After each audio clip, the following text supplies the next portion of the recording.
চলে এলাম আরেকটি নতুন রেসিপি নিয়ে। নমস্কার বন্ধুরা, হোম ক্যাপ্টেন চ্যানেলে আপনাদের সকলকে স্বাগত জানিয়ে আজ একটি অত্যন্ত মজার রেসিপি আপনাদের সঙ্গে শেয়ার করছি। ঠিকই ধরেছেন, আমি আজকে আপনাদেরকে অতি সিম্পলভাবে, একেবারেই খুব সাধারণভাবে ঘরোয়া পদ্ধতিতে আইসক্রিম বানিয়ে দেখাবো।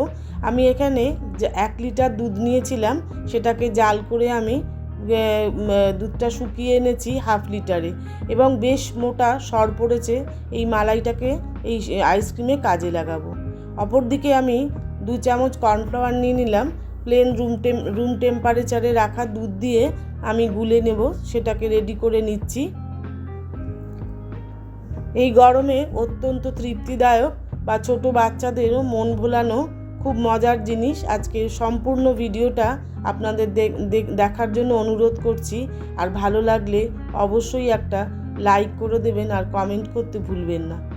সেই গুলে রাখা কর্নফ্লাওয়ারটা আমি দুধের মধ্যে মিশিয়ে দিলাম, দিয়ে ভালো করে নাড়াচাড়া করে যেতেই হবে, কারণ কর্নফ্লাওয়ার দুধের মধ্যে পড়লে অনেক সময় দলা পাকিয়ে যাওয়ার সম্ভাবনা থাকে। সেই জন্য নাড়ানোটা বন্ধ করলে চলবে না। দুধ বেশ ঘন হয়ে এসছে, কর্নফ্লাওয়ার দেওয়ার পরে আরও ঘন হয়ে গেছে। এবার এতে আমি পরিমাণ মতন চিনি দিলাম। চিনিটার পরিমাণ আমি বললাম না, কারণ আমি খুব কম চিনি দিয়েই করেছি। আপনারা চাইলে কিন্তু বেশি মিষ্টি করেও আইসক্রিম বানাতে পারেন। আইসক্রিম কিন্তু বেশি মিষ্টিই ভালো লাগে। এবার চিনিটা দেওয়ার পরও একটু জলজলে হয়ে যাবে, পাতলা হয়ে যাবে, তখন সেটাকে আরও একটু জাল দিয়ে ঘন করে নিতে হবে। আর দেখুন কতটা আমার মালাইটা হয়েছে। এই মালাইটার জন্যই কিন্তু আইসক্রিমটা খেতে অত্যন্ত ভালো লাগবে। এবার আমি একটা মিক্সিং জার নিয়ে নিয়েছি, তাতে আমি সম্পূর্ণ দুধটাকে ঢেলে নিলাম, নিয়ে তাতে দিয়ে দিচ্ছি এবারে কিছুটা গুঁড়ো দুধ। গুঁড়ো দুধটা সম্পূর্ণ নিজস্ব অপশনাল, যদি ইচ্ছে করে দিতেও পারেন, আবার আরও বেশিও দিতে পারেন, আবার নাও দিতে পারেন। এবার ভালো করে মিক্সিটা ভালো করে গুলিয়ে নিলাম, নিয়ে এতে আমি দিয়ে দিচ্ছি কয়েক ফোঁটা ভ্যানিলা এসেন্স। একেবারে সিম্পলভাবে করে বাড়িতে, মানে খুব সহজেই আর খুব কম সময়ের মধ্যে যেটা করা যায় সেটা হচ্ছে এই রকমভাবে আইসক্রিমটা। একেবারে বাচ্চাদের মন ভোলানো একটা আইসক্রিম। আর এখানে এটা আমি একটা বক্সের মধ্যে নিয়ে নিচ্ছি, এরকম একটা ভালো প্লাস্টিকের বক্সে নিয়ে নিচ্ছি। সম্পূর্ণ ঢেলে নিলাম, ঢেলে নিয়ে এটা আমি ফ্রিজে রেখে দেবো, কিন্তু ফ্রিজারে রাখবো না। আমি 2-3 ঘন্টা পরে ফ্রিজ থেকে বার করেছি, বার করে এবার দেখিয়ে দিচ্ছি কীরকম হয়েছে। জমাট বেঁধে গেছে বেশ।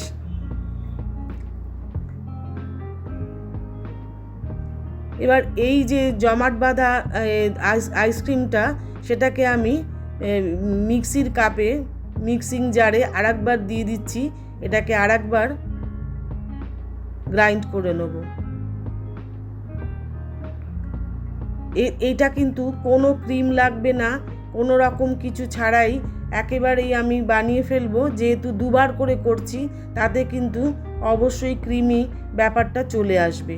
তাহলে কি হলো, আমাদের বাচ্চারা ঘরের জিনিস দিয়েই কিন্তু আইসক্রিম খেতে পারবে। কোনো রকম ক্রিম খাওয়া কিন্তু ততটা ঠিক শরীরের পক্ষে ভালো নয়। সেই কারণে ক্রিমের ব্যবহার কিন্তু একেবারেই করলাম না। দুধটাকে আরও কিন্তু আপনারা মিক্সিং জারে আরও কিন্তু ফেটিয়ে নিতে পারেন, কিন্তু আমি এই একবারই করেছি। আর আমার ঘরে এই কালারটা ছিল, আমি বেশি কালারের ব্যবহার করি না কোনো কিছুতেই, তো এই অরেঞ্জ কালারটা ছিল, এটা দিয়ে আমি দুরকমভাবে করব। এতে কী হবে, রঙটা খুব সুন্দর আসবে, একেবারে সাদা ফ্যাটে রঙ হবে না, বেশ একটা রঙটার মধ্যে একটা পিঙ্কিশ ভাব আসবে, যেটাতে দেখতে খুব ভালো লাগবে। সেই জন্য জাস্ট আমি 2-1 ফোঁটা রঙের ব্যবহার করেছি, ফুড কালার। আপনারা চাইলে কিন্তু নাও দিতে পারেন, সম্পূর্ণ সাদাও ব্যবহার করতে পারেন, সম্পূর্ণ সাদাও তৈরি করতে পারেন। এবার আমি একটা ওই বক্সটার মধ্যেই ঢেলে নিলাম, নিয়ে আমি একটা দুধের প্যাকেট চাপা দিয়ে দিলাম।